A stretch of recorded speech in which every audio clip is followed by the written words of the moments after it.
ನಮಸ್ತೆ ಎಲ್ರಿಗೂ. ನಾನು ನಿಮ್ಮ ಸಕ್ಕರೆ ನಾಡಿನ ಕರೆ ಹುಡುಗಿ ಜಾನುಗೌಡ. ಎಲ್ಲರೂ ಹೇಗಿದ್ದೀರಾ? ನಾನು ಚೆನ್ನಾಗಿದ್ದೀನಿ, ನೀವು ಚೆನ್ನಾಗಿದ್ದೀರಾ ಅಂತ ಭಾವಿಸ್ತಾ ಇವತ್ತು ಒಂದು ಸ್ವೀಟ್ ರೆಸಿಪಿನ ಮಾಡ್ತಾಯಿದ್ದೀನಿ. ಏನಪ್ಪ ಅಂತಂದರೆ ಶಾವಿಗೆ ಕ್ಯಾರೆಟ್ ಪಾಯಸ.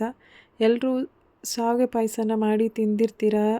ಅದಕ್ಕೆ ಸ್ವಲ್ಪ ಕ್ಯಾರೆಟ್ನ ಆ್ಯಡ್ ಮಾಡಿ ನೋಡಿ, ಅಷ್ಟು ತುಂಬ ಟೇಸ್ಟಿಯಾಗಿ ಸಖತ್ತಾಗಿ ಬರುತ್ತೆ. ಇದಕ್ಕೆ ಏನೇನು ಬೇಕು ಅಂತ ನೋಡೋಣ. 1 ಕಪ್ ಶಾವಿಗೆ, 1 ಕಪ್ ಕ್ಯಾರೆಟು, ಹಾಗೆ 1 ಕಪ್ ಸಕ್ಕರೆ, ಮತ್ತು ನೆನೆಸಿ ಬಿಡಿಸಿ ಕಟ್ ಮಾಡಿ ಇಟ್ಕೊಂಡಿರೋಂಥ ಬಾದಾಮು, ಮತ್ತು ಸ್ವಲ್ಪ ಗೋಡಂಬಿ, ದ್ರಾಕ್ಷಿ, ಹಾಗೆ ಒಂದು 3 ಏಲಕ್ಕಿ, ಹಾಗೆ ಹಾಲನ್ನ ನೋಡಿ ಸೇರಿಸ್ಕೊಳ್ಳಿ. ಈಗ ಎಲ್ಲನೂ ಸಹ ನಾವು ತುಪ್ಪದಲ್ಲಿ ಹುರ್ಕೋಬೇಕಾಗುತ್ತೆ. ಒಂದು ಪ್ಯಾನ್ ತೊಗೊಂಡು ಕಾಯಕ್ಕೆ ಇಟ್ಟಿದ್ದೀನಿ. ಅದಕ್ಕೆ 1 ಸ್ಪೂನ್ ತುಪ್ಪ ಹಾಕ್ಕೊಂಡು ಡ್ರೈ ಫ್ರೂಟ್ಸ್ ಎಲ್ಲ ಫಸ್ಟು ಫ್ರೈ ಮಾಡ್ಕೊಳ್ಳೋಣ. ಇದು ಮನೇಲೇ ಮಾಡಿರೋಂಥ ತುಪ್ಪ. ನಿಮಗೆ ರೆಸಿಪಿ ಬೇಕು ಅಂದರೆ ನನ್ನ ಚಾನಲಲ್ಲಿ ಇದೆ, ವಿಸಿಟ್ ಮಾಡಿ ಚೆಕ್ ಮಾಡಿ.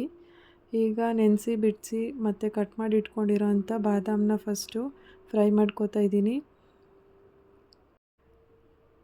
ಡ್ರೈ ಫ್ರೂಟ್ಸ್ ಎಲ್ಲನೂ ತುಪ್ಪದಲ್ಲಿ ಫ್ರೈ ಮಾಡ್ಕೋಬೇಕಾಗತ್ತೆ. ಹಾಗೆ ಶಾವಿಗೆ, ಕ್ಯಾರೆಟು ಅದನ್ನು ಸಹ ಫ್ರೈ ಮಾಡ್ಕೋಬೇಕು.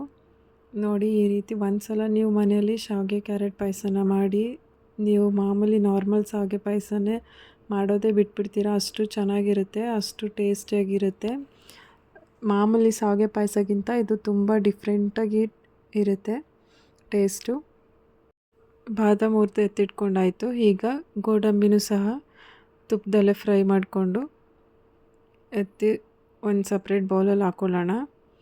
ಈಗ ದ್ರಾಕ್ಷಿನೂ ಸಹ ಗೋಡಂಬಿ ಜೊತೆನೇ ಹಾಕಿ ಫ್ರೈ ಮಾಡ್ಕೊತಾ ಇದ್ದೀನಿ.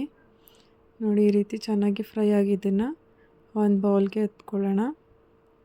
ಇದೇ ತುಪ್ಪದಲ್ಲೇ ನಾವು ಶಾವಿಗೆ ಮತ್ತು ಕ್ಯಾರೆಟ್ನ ಸಹ ಫ್ರೈ ಮಾಡ್ಕೋಬೇಕು.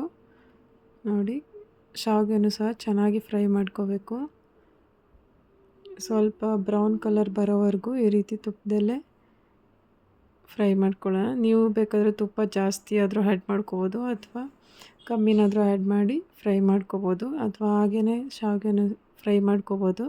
ನಾನಿಲ್ಲಿ ಡ್ರೈ ಫ್ರೂಟ್ಸ್ಗೆ ತುಪ್ಪದಿಂದ ಫ್ರೈ ಮಾಡ್ಕೊಳೋದ್ರಿಂದ ಅದರದ್ದೇ ಯೂಸ್ ಮಾಡಿಕೊಂಡು ಈ ರೀತಿ ಶಾವಿಗೆನೂ ಸಹ ಫ್ರೈ ಮಾಡಿದ್ದೀನಿ. ಈಗ ಶಾವಿಗೆ ಫ್ರೈ ಮಾಡಾಯಿತು. ಕ್ಯಾರೆಟ್ನೂ ಸಹ ಫ್ರೈ ಮಾಡ್ಕೋಬೇಕು. ಕ್ಯಾರೆಟು ಸಹ ಚೆನ್ನಾಗಿ ಫ್ರೈ ಮಾಡ್ಕೋಬೇಕಾಗತ್ತೆ. 1 ಕಪ್ ಇರೋದು, ಅದು ಕಮ್ಮಿ ಆಗುತ್ತೆ ಫ್ರೈ ಆದಮೇಲೆ. ನೋಡಿ, ಈ ರೀತಿ ಚೆನ್ನಾಗಿ ಫ್ರೈ ಮಾಡ್ಕೋಬೇಕು ಕ್ಯಾರೆಟ್ನೂ ಸಹ. ತುಂಬ ಈಸಿ ಕೂಡ ಮಾಡೋದಿದು. ಕಮ್ಮಿ ಇಂಗ್ರೀಡಿಯೆಂಟ್ಸಲ್ಲಿ ಒಂದು ಸಖತ್ತಾಗಿರೋ ಸ್ವೀಟ್ ರೆಸಿಪಿನ ಮಾಡ್ಬೋದು. ಮನೆಗೆ ನೆಂಟರು ಬಂದರೂ ಕೂಡ ಸಹ ಈ ರೀತಿ ಒಂದು ಸಲ ಯಾವುದಾದ್ರೂ ಫಂಕ್ಷನ್ಗೂ ಸಹ ಈ ರೀತಿ ಮಾಡಿಕೊಟ್ರೆ ತುಂಬ ಅಂದರೆ ತುಂಬ ಚೆನ್ನಾಗಿರುತ್ತೆ. ಇವಾಗ ಕ್ಯಾರೆಟು ಸಹ ಫ್ರೈ ಮಾಡಾಯಿತು. ಈಗ ಅದೇ ಪ್ಯಾನ್ಗೆ ಶಾವಿಗೆನ ಹಾಕಿ ಸ್ವಲ್ಪ ನೀರು ಹಾಕಿ ಕುದಿಸ್ಕೊಳ್ಳೋಣ. ಯಾಕಂದರೆ ಬರೀ ಹಾಲು ಹಾಕಿ ಬೇಯಿಸಿದ್ರೆ ಬೇಗ ಹಾಲು ಗಟ್ಟಿಯಾಗುತ್ತೆ, ಮತ್ತು ಪಾಯಸ ಕೂಡ ತುಂಬ ಗಟ್ಟಿಯಾಗಿಬಿಡುತ್ತೆ. ಅದರಿಂದ ಸ್ವಲ್ಪ ನೀರು ಹಾಕಿ ಶಾವಿಗೆನ ಸ್ವಲ್ಪ ಬೇಯಿಸ್ಕೊಂಡು ಅದಾದಮೇಲೆ ಹಾಲನ್ನ ಆ್ಯಡ್ ಮಾಡ್ಕೋತಾ ಇದ್ದೀನಿ. ನೀವು ಎಷ್ಟು ಕ್ವಾಂಟಿಟಿ ಬೇಕೋ ಅಷ್ಟು ನೋಡಿ ಹಾಲನ್ನ ಹಾಕ್ಕೊಳ್ಳಿ. ಸ್ವಲ್ಪ ಹಾಲು ಜಾಸ್ತಿ ಇದ್ದರೆ ಸ್ವಲ್ಪ ತೆಳ್ಳಗಿರುತ್ತೆ. ನಿಮಗೆ ಗಟ್ಟಿ ಬೇಕು ಅಂತಂದರೆ ಶಾವಿಗೆನ ಜಾಸ್ತಿ ಬೇಯಿಸ್ಕೊಂಡು ಹಾಲು ಸ್ವಲ್ಪ ಕಮ್ಮಿ ಹಾಕ್ಕೊಳ್ಳಿ, ಆವಾಗ ಗಟ್ಟಿ ಪಾಯಸ ಆಗುತ್ತೆ. ನೋಡಿ, ಈ ರೀತಿ ಚೆನ್ನಾಗಿ ಶಾವಿಗೆನೂ ಸಹ ಬೇಯಿಸ್ಕೋಬೇಕು. ಶಾವಿಗೆ ಒಂದು ಕುದಿ ಬಂದಿದ್ದಕ್ಕೆ ಕ್ಯಾರೆಟ್ನು ಸೇರಿಸ್ಕೊಂಡು ಕ್ಯಾರೆಟು ಇದು ಎರಡೂ ಸಹ ಚೆನ್ನಾಗಿ ಬೇಯಿಸ್ಕೊಳ್ಳೋಣ. ಎರಡೂ ಚೆನ್ನಾಗಿ ಬೇಯಬೇಕು. ನೋಡಿ, ಹಾಲು ಬೇಯ್ತಾ ಹಾಲು ಕೂಡ ಕಮ್ಮಿ ಆಗುತ್ತೆ ಕ್ವಾಂಟಿಟಿ. ಅದರಿಂದ ನೀವು ಎಷ್ಟು ಬೇಕೋ ನೋಡಿ ಸೇರಿಸ್ಕೋಬೋದು. ಬೇಕು ಅಂದರೆ ಮತ್ತೆ ಕೂಡ ಹಾಲನ್ನ ಆ್ಯಡ್ ಮಾಡ್ಕೋಬೋದು ನೋಡಿಕೊಂಡು. ಈಗ ಅದು ಎಲ್ಲ ಫ್ರೈ ಆದಮೇಲೆ ನಾನು ಸಕ್ಕರೆನ ಲಾಸ್ಟಿಗೆ ಸೇರಿಸ್ತಾ ಇದ್ದೀನಿ. ನೋಡಿ, ಈ ರೀತಿ ಸಕ್ಕರೆನ ಸಹ ಹಾಕಿ ಚೆನ್ನಾಗಿ ಕುದಿಸ್ಕೋಬೇಕು. ನೋಡಿ ಯಾವ ಥರ ಎಷ್ಟು ಚೆನ್ನಾಗಿ ಕುದೀತಾ ಇದೆ. ನೀವು ಇದಕ್ಕೆ ಯಾವುದೇ ಕಲರ್ ಆ್ಯಡ್ ಮಾಡೋ ಅವಶ್ಯಕತೆ ಇಲ್ಲ, ಯಾಕಂದರೆ ಕ್ಯಾರೆಟ್ ಹಾಕಿರೋದ್ರಿಂದ ಅದೇ ಕಲರ್ ಕೊಡುತ್ತೆ. ಸೊ ಯಾವುದೇ ಫುಡ್ ಕಲರ್ಸ್ ಆಗಲಿ ಏನಾಗಲಿ ಆ್ಯಡ್ ಮಾಡೋ ಅವಶ್ಯಕತೆ ಇಲ್ಲ. ನೋಡಿ, ನೀವೇ ನೋಡ್ತಿದ್ದೀರಲ್ವ ಎಷ್ಟು ಚೆನ್ನಾಗಿ ಕಲರ್ ಕಾಣ್ತಿದೆ ಅಂತ.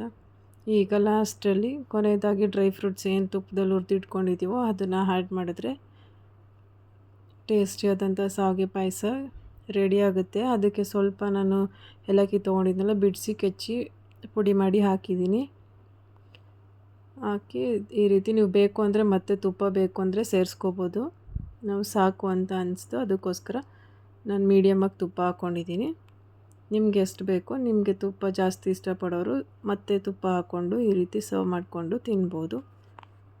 ಈ ಪಾಯಸನ ಬಿಸಿ ಬಿಸಿ ತಿನ್ನೋದಕ್ಕಿಂತ ತಣ್ಣಗಾದ್ಮೇಲೆ ತಿಂದರೆ ಡಬಲ್ ಟೇಸ್ಟ್ ಕೊಡುತ್ತೆ. ಸೊ ಇನ್ನೂ ನನ್ನ ಚಾನಲ್ಗೆ ಯಾರೆಲ್ಲ ಸಬ್ಸ್ಕ್ರೈಬ್ ಮಾಡ್ಕೊಂಡಿಲ್ಲ ಸಬ್ಸ್ಕ್ರೈಬ್ ಮಾಡ್ಕೊಳ್ಳಿ. ಹಾಗೆ ವಿಡಿಯೋ ಇಷ್ಟ ಆದಲ್ಲಿ ಒಂದು ಲೈಕ್, ಶೇರ್, ಕಮೆಂಟ್ ಮಾಡೋದನ್ನು ಮರಿಬೇಡಿ. Thank you.